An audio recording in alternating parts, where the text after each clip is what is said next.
Hello, welcome to Artful Stampin' YouTube channel and blog. My name's Ruth, an independent Stampin' Up demonstrator in the UK. Today I'm focusing on the Garden Impressions suite and I'm taking part in the Sunday blog hop. So if you'd like to see better pictures, to see the links to everybody else that's taking part in this blog hop, please click the link below in the description to my blog post, and that will give you all the information that you need to see all the other wonderful examples using this suite.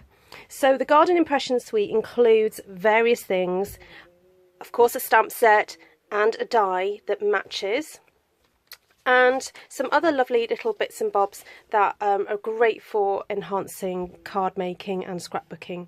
So we've got the Artisan Textures stamp set. Now I'm not using that today, but the Garden Impressions papers are absolutely lovely and I've been really having fun cutting into those and using those. So let's get started. I'll show you a couple of cards that I've made already, and I'm going to be making a card in front of you and talking through how I kind of go about choosing the colours and designing a card like this. So here we have the Pineapple Punch cardstock with a lovely pink butterfly and then some green accents. And then here I've got the Grapefruit Grove cardstock with a kind of a bluey yellow butterfly with again some pale green accents. And this lovely gold rose cut from the Thinlits die. Now, so before we get started, I just wanted to go through some of the colour choices that I made here.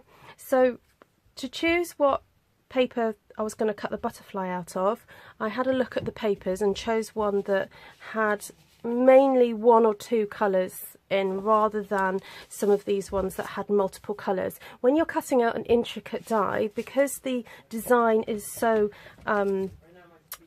delicate and intricate, if you picked a piece of paper that had lots of colours on, you would lose the kind of integrity of the shape of the die cut. So by choosing one that has got less colour in, you're not going to lose the shape.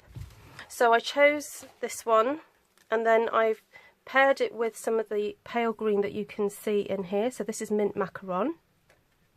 And then using the large die here, and only using the tip here, so I literally just put a piece of cardstock on there and cut it out, because all I need is these two little pieces to go on either side of my butterfly.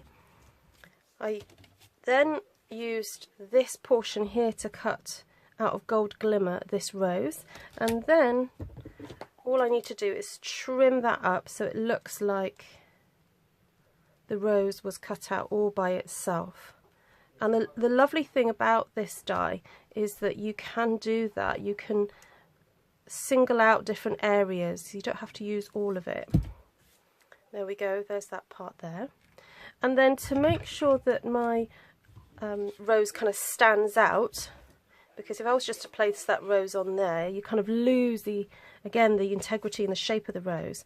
By choosing another colour or piece of cardstock or paper, whatever you've got to hand, that has similar colours or even darker colours than this one here, it will help show up. So I've just used my 1 3/8 scallop circle punch. Now you can just go around and cut a shape out if you want to. You don't have to be too strict. It's just to get a background to the bulk of that rose so that it can really show up. So that's ready for later. Then the really fun thing I want to show you is how to get this lovely embossed design in the background here. So Stampin' Up have got these lovely new embossing mats, and I'm going to show you how that works. The embossing mats come with two different silicone sheets, but for this process we only need one of them. And so you have your base plate that you put down first, then I put the white hard plate, then the blue silicone, then the cardstock that I want to emboss, and then I lay the embossing folder where I want it to go and place the acrylic plate on top of that and run that through the big shot. And this is the result of what happens. So you take the die off, and there you can see that lovely indentation across the page. So I wanted to have the page completely covered, so I just turn it around then and place it roughly where I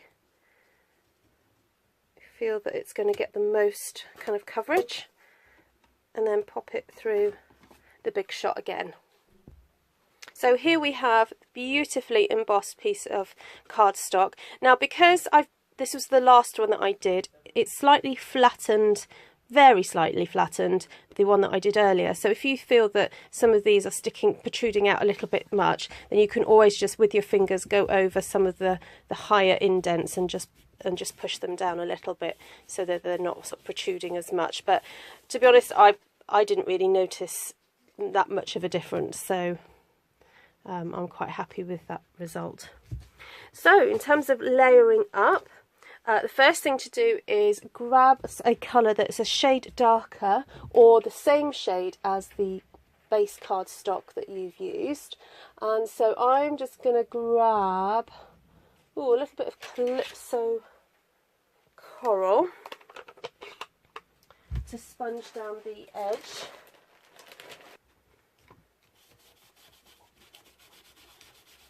And I'm just brushing over very slightly the embossing to kind of bring out some of that design. Then to highlight the edges of these leaves and these lovely pieces here, I'm going to use some crumb cake just to sponge onto the edges of that. Just very little hint of it there.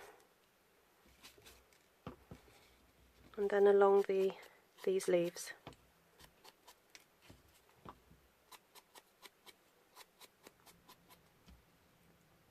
To make these leaves look a little bit more realistic, I like to use my tweezers, get in there and give a little twist. Remember to put your thumb over the leaf as you twist. And then we're ready to start assembling. So the first pieces that need to go on are these kind of lovely filigree effect leaves. Put a tiny amount of Tombow on the edge there. Just place it in the middle. And a tiny amount there. Then get my butterfly. And that can go right in the middle of the design. To assemble my rose, I just need a tiny gold circle, and I'll explain all in a second, and my dimensionals.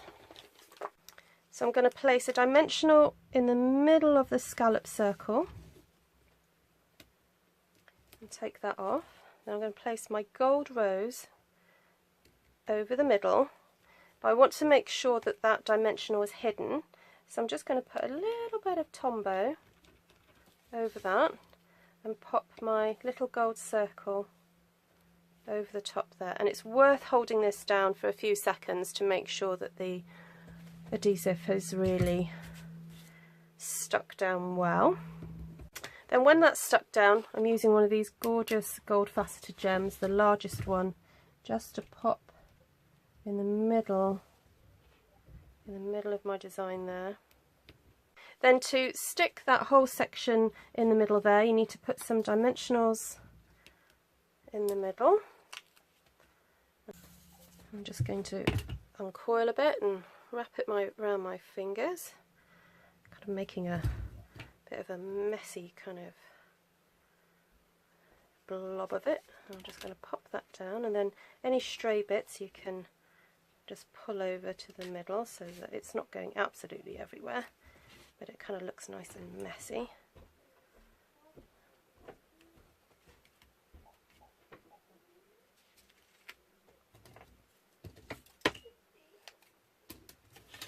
And when you're happy with your messy concoction there, you can then place that middle embellishment over the middle. Then with the leaves, just pop a little bit of Tombow there and insert them just underneath.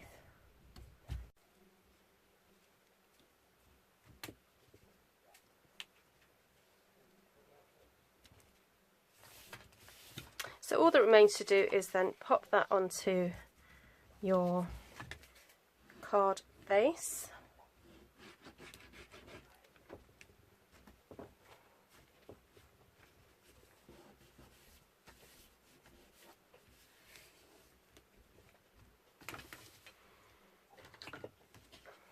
So there we have it, a beautiful butterfly themed card. I've decided not to put a sentiment on this as I just think it looks so pretty and I wouldn't know where to put it. So you can always stamp the really beautiful sentiments on the inside of those.